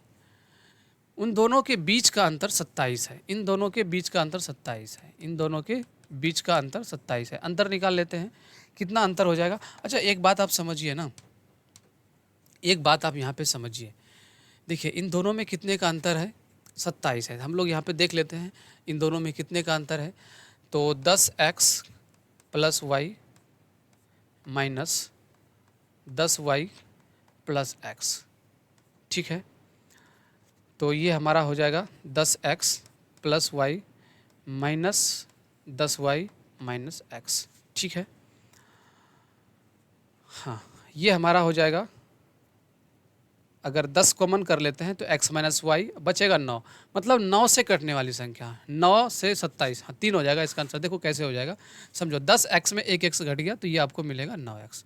10y में से एक y घट गया तो ये आपको मिलेगा -9y, ठीक है। तो 9 कॉमन कर लेंगे, ये आपको मिलेगा x - y, और यही वैल्यू दे रखा है आपको 27। कोई बात है डरने वाली क्या बच्चा? नहीं है ना। तो 9 से कट जाएगा हमारा ये 3 बार में। तो हम कह सकते हैं x - y = 3, x - y = 3। और यही चीज़ें तो पूछा गया है, उन दोनों अंकों का अंतर बताइए। काहे अब इसमें वैल्यू पुट करेंगे, सीधा समझ लेंगे ना। जब इसका अंतर 3 का है तो यही संख्या हमारा 3 है। क्लियर है? आगे आइए। यदि किसी आयताकार भूखंड की लंबाई में 5% वृद्धि तथा चौड़ाई में 10% कमी कर दी जाए तो उसके क्षेत्रफल में कितने % की वृद्धि अथवा कमी होगी। अब कुछ बच्चा यहाँ पे सक्सेसिव फार्मूला लगा देगा, वो भी सही है, लेकिन मेरा मानना है कि आप रेशियो मेथड से सॉल्व कीजिए। 5% इंक्रीज किया गया है, 5% इंक्रीज किया गया है। फ्रैक्शन वैल्यू 1/20 होता है, ठीक है मेरे भाई। पहले 20 था, 1 की वृद्धि हो गया, अब यहाँ पे 21 हो गया। चौड़ाई में 10% कमी कर दिया जाता है, चौड़ाई में 10% जो है यहाँ पे कमी कर दिया गया है। 10% का फ्रैक्शन वैल्यू 1/10 होता है।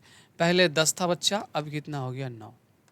मल्टीप्लाई कर लेते हैं, 20 गुना 10 करेंगे ये आपको 200 मिलेगा, 21 गुना 9 करेंगे 9 और 9 दूनी 18, 189। कितना का कमी हो रहा है? तो आप कहेंगे सर ये कमी हो रहा है 11 का, ठीक है। यही कमी परसेंटेज आपसे पूछा है, 11 का कमी हो गया, 200 के ऊपर प्रतिशत में बदलना है, मल्टीप्लाई 100। अब देखिए ये 0 से 0 खत्म, 11/2, 11/2 क्या हो गया? कमी हो गया है। यानी इसको हम कैसे लिख सकते हैं? 5.5% इंक्रीज हो गया, सॉरी डिक्रीज हो गया, कमी हो गया है 5.5। बी, ऑप्शन बी आपका यहाँ पे सही हो जाएगा, ठीक है। आगे आइए। कौन सी भिन्न 2/3 से छोटी नहीं है? छोटी नहीं है, ये बात को समझना है। 2/3 से छोटी नहीं है। 2/3 क्या होता है मेरे भाई? 0 लगाएंगे, 3 छक 18, 6 6 6, ये चलता हुआ चलेगा, 6 6 चलता हुआ चलेगा। मतलब इससे छोटी नहीं होनी चाहिए, इससे बड़ी होनी चाहिए। अब देखो, सबको डिवाइड करना पड़ेगा। पहला ऑप्शन क्या है हमारा यहाँ पे 7/12 है, 7/12 है। तो 0 ये 70 बना होगा, 12 सत्ते 84, ये तो बड़ी है, यही है ना, छोटी नहीं है। ये तो बड़ी आ गया, पहला ही ऑप्शन हो गया। चलो दूसरा भी चेक कर लेते हैं भाई, ठीक है। बी ऑप्शन है हमारा 9/15, 3 तिया 9, 5 तिया 15, 3/5 यानी 0.6, ये तो होगा नहीं, इसी के बराबर में है। 11/18, इसको भी चेक कर लीजिए। 180, 0.180, 180 यानी कि 18 से, सॉरी 110 है, तो 18 से डिवाइड करेंगे। 18 पंचे 90, 18 छिक 108, 18 छिक 108, 4 बचा 40, 18 दूनी 36, ये क्या है, छोटी नहीं है। तो ये छोटी क्या है, नहीं है ना, 2/3 से छोटी नहीं है। ये तो रहा हमारा ऑप्शन ए, ये तो छोटी है। ऑप्शन डी लीजिए, 17/24। कहने का मतलब है आपका ऑप्शन ए ही सही होगा। पहला ही ऑप्शन पता देखने में चल गया कि 0.7, तो ऑप्शन ए आगे करने की ज़रूरत नहीं पड़ेगा। आगे आइए, √32 √48 बटे में √8 प्लस √12। आइए समझ लेते हैं। √32 है मेरा बच्चा, प्लस √8 है, बटे में क्या है, √8 प्लस √ यहाँ पे 12 है। देखिए 32 को कैसे लिख सकते हैं, 16 दूनी 32, मतलब यहाँ से 16 को हम लोग बाहर करेंगे तो आप कहेंगे 4 बाहर हो जाएगा, तो 4√2 मिलेगा 32 को तोड़ने पे। 16 दूनी 32, 32 लिख सकते हैं ना ऐसे, √16 गुने 2, तो 16 का वर्गमूल 4 होता है, 4√2 प्लस √8 का वैल्यू होता है 2√2, 2√2। ठीक है, उसी तरीके से यहाँ पे √8 का वैल्यू हो जाएगा 2√2 प्लस है प्लस 12। 12 को कैसे लिख सकते हैं, 4 तिया 12, 4 तिया 12, तो 4 का क्या हो जाएगा आपके पास 2, 12 है ना, 4 तिया 12, 2√3, 2√3। कुछ गड़बड़ हो गया है क्या यहाँ पे। 32 को 16 दूनी 32, तो 4√2, 2√2 8, ये तो सही है। और 8 को 2√2, ये 12 है यहाँ पे, तो 2√3।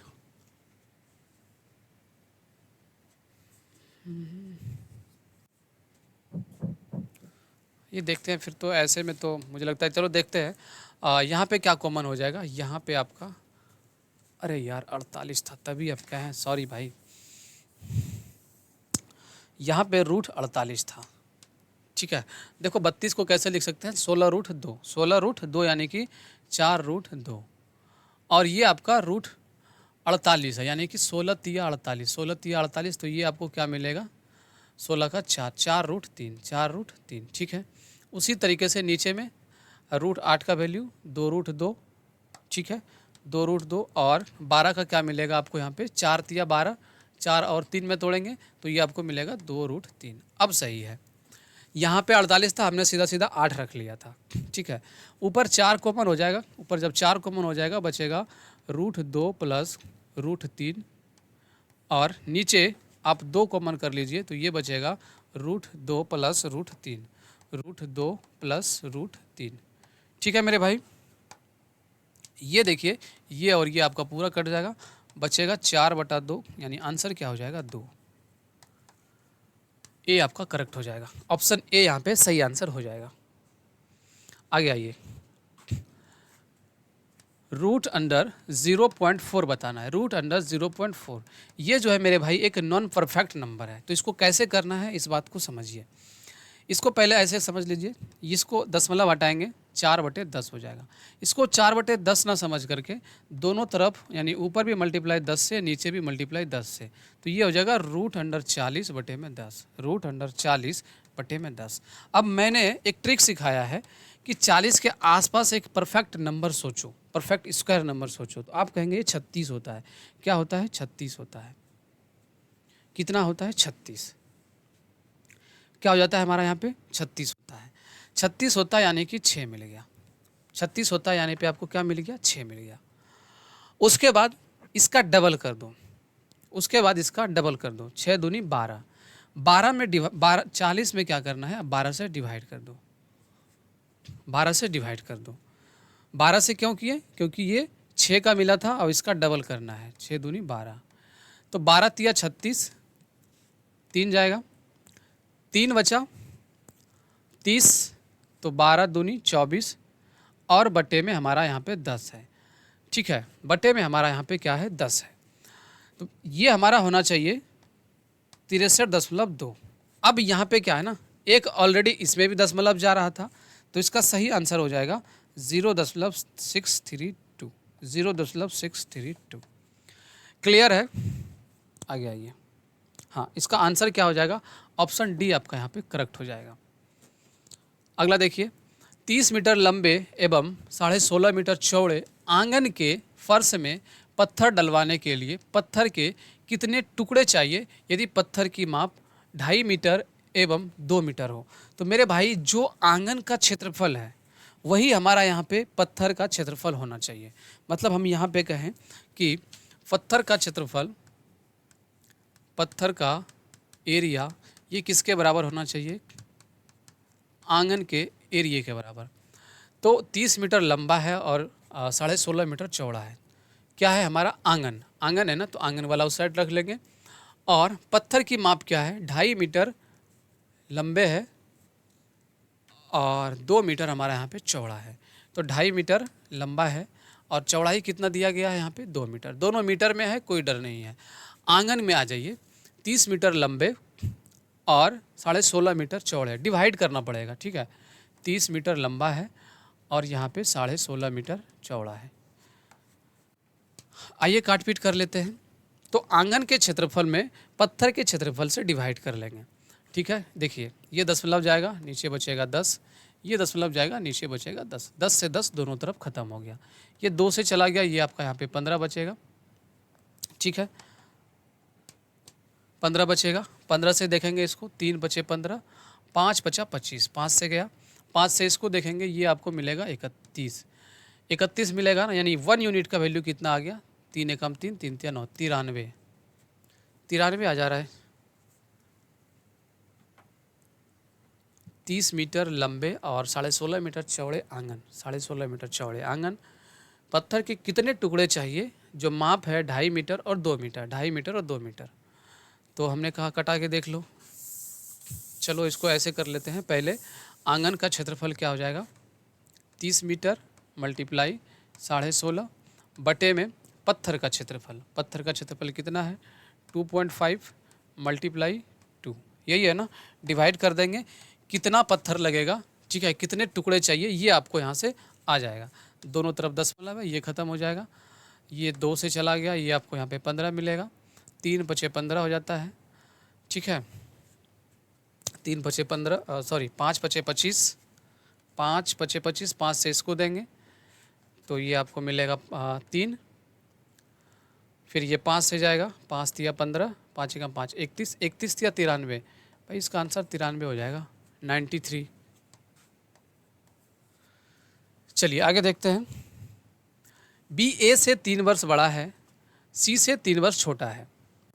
3 वर्ष बाद ए एवं सी की उम्रों का अनुपात 4:5 हो जाएगा। ए बी सी की वर्तमान आयु का योगफल बताइए। आइए समझ लेते हैं। 3 को भाई है मेरे भाई, यहाँ पे ए है, बी है, सी है। ठीक है, अब यहाँ पे कहा गया बी जो है ए से 3 वर्ष बड़ा है। बी जो है ए से, अगर ये एक्स है तो ये x+3 है, एवं सी से 3 वर्ष छोटा है। सी से 3 वर्ष छोटा है कौन? ए।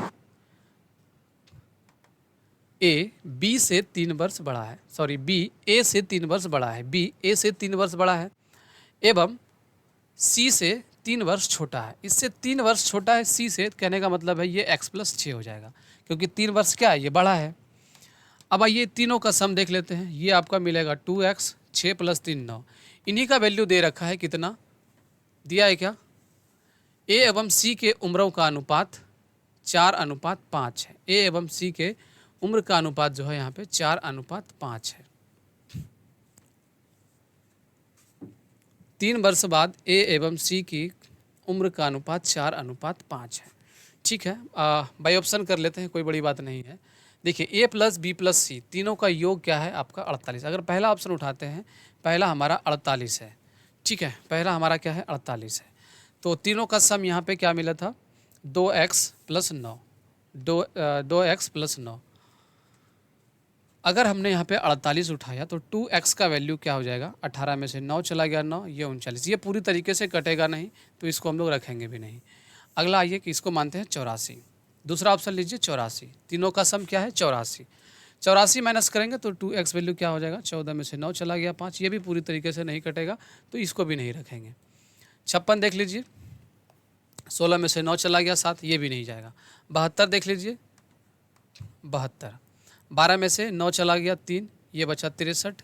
कहीं ना कहीं तो मिस्टेक है, अरे यार 3x है वैल्यू, सॉरी भाई।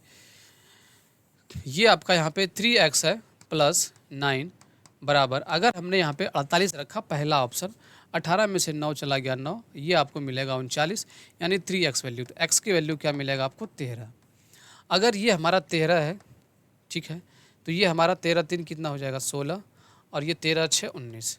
क्या कहा गया है, 4:5 होगा। कौन कौन, ए और सी, ए और सी 4:5 नहीं हो रहा है तो ये हमारा यहाँ से तो होगा भी नहीं। अगला ले लेते हैं 84, 14 में से 9 चला गया 5, ये आपको मिलेगा 75 बराबर 3x। तो x की वैल्यू क्या मिलेगी आपको यहाँ से 25। जब ये 25 मिला, 25 से ये हमारा 31 हो जाएगा, और ये आपको यहाँ से बी सी पूछाएगा, ए और सी। ए हमारा यहाँ पे क्या है 25, ये भी 4:5 में नहीं देगा तो ये भी हमारा आंसर नहीं हो जाएगा। 56 देखते हैं, 16 में से 9 चला गया 7, ठीक है, बचा ये आपका यहाँ पे 4, 47 तो पूरी तरीके से कटेगा ही नहीं। 72 लेते हैं, अब आखिरी है, 12 में से 9 चला गया 8, बचा यहाँ पे आपका 6, 68 3 से डिवाइड जाएगा। कहीं ना कहीं इसमें भी कुछ मिस्टेक लग रहा है यार, देखना पड़ेगा, ठीक है। आगे देख लेते हैं, 5 क्रमागत संख्याओं का योग 270 है, इनमें दूसरी तथा पांचवी संख्याओं का योग क्या होगा, आइए समझते हैं। 5 लगातार संख्याओं का योग 270 है, ठीक है। जब 5 लगातार संख्याओं का योग 270 है तो इनका एवरेज क्या हो जाएगा भाई, तो 270/5, 270/5, ये कट के जाएगा, 5 बचा 25, 2 बचा 5 चौका 20, यानी 1 2 3 4 5, जो इनका एवरेज है वो निकल के आ गया 54, ठीक है। अब यहाँ पे कहा गया दूसरी तथा पांचवी का योग क्या होगा, दूसरी और पांचवी का योग क्या होगा। जब ये 54 है तो ये हमारा क्या रहा होगा 53, और ये हमारा क्या रहा होगा 52, यही रहा होगा ना 53 और 52। 5 लगातार संख्या है जिसका योग 270 है, हमने कहा एवरेज निकाल लो, 5 बचा 25, 2 बचा 5 चौक 20, यानी बीच वाला संख्या ही हमारा एवरेज होता है। तो ये हमारा हो गया 54, तो इसके पहले 53, इसके पहले 52। तो अब यहाँ पे ये कहा गया कि दूसरी और पांचवी संख्याओं का योग ज्ञात कीजिए। ये हमारा दूसरी संख्या है, पांचवी कहाँ मिलेगा यहाँ पे, तो ये 54 है, ये हमारा 55 है, ये हमारा 56, तो ये हमारा हो गया पांचवी संख्या। तो दूसरी और पांचवी यानी कि 53 और प्लस 56, ये हमारा क्या हो जाएगा 5 + 6 + 3 9, और 5 और 5 10, 109 हो जाएगा। ऑप्शन डी क्लियर है, ऑप्शन डी आपका यहाँ पे क्लियर हो जाएगा।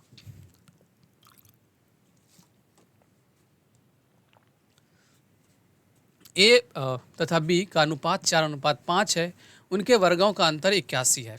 2 नंबर है मेरे भाई, यहाँ पे ए और बी है, इनका जो अनुपात है वो 4:5 दिया गया है।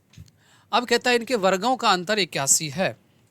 मेरे भाई इनके वर्गों का अंतर यानी 4 चौका 16, 16x², 5 25x², यही तो इनका रियल है। यहाँ से डिवाइड माइनस करेंगे 9x²। अब इन्हीं का वैल्यू दे रखा है कितना 81, कितना दे रखा है 81, तो आप कहेंगे x² का वैल्यू भैया यहाँ से 9 निकल के आ जाएगा, तो x का वैल्यू ये क्या मिलेगा 3 मिलेगा। क्या पूछा गया है आपसे, a का मान बताना है, तो 4x, a का क्या है हमारा यहाँ पे 4x, a बराबर क्या है 4x है, तो 4 गुने में 3, ये क्या मिल गया 4 × 12, और 12 इस प्रश्न का सही आंसर हो जाएगा ऑप्शन ए। क्लियर है, चलिए आगे अगला देखिए। 5 प्रश्न और है बस, बहुत स्पीड में कर रहे हैं हम लोग, ठीक है, टाइम भी हो रखा है, मुझे कहीं जाना भी है। एक टंकी को भरने के लिए 2 नल है, जबकि तीसरा उसे खाली करने के लिए है। जब तीसरा नल बंद है तो वे उसे क्रमशः 10 मिनट 12 मिनट में भर देते हैं। यदि तीनों नल खुले हैं तो टंकी 15 मिनट में भर जाती है। यदि पहले 2 नल बंद हो तो तीसरे नल पूरी तरीके से टंकी को कितने समय में लगभग खाली कर सकता है, आइए समझते हैं।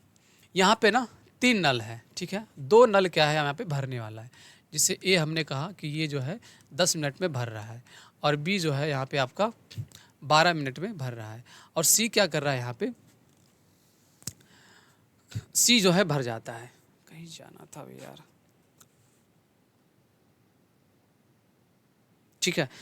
तो दोस्तों मुझे आज कहीं बहुत ही इम्पोर्टेंट वक्त में जाना है, ठीक है। तो इस वजह से मुझे क्लास को यहीं पे छोड़ना पड़ रहा है। 5 प्रश्न और रह रहा है, ठीक है। मैं बहुत ही जल्द किसी और दिन करा देंगे, ये बहुत ही ईजी है हालांकि, ठीक है। एडीओ से पहले ही आपका यहाँ पे क्वेश्चन को करवा दिया जाएगा। तो बाकी आप इतना ही देख के बताएंगे कैसी लगी वीडियो। वीडियो देखने के लिए आपका बहुत बहुत धन्यवाद।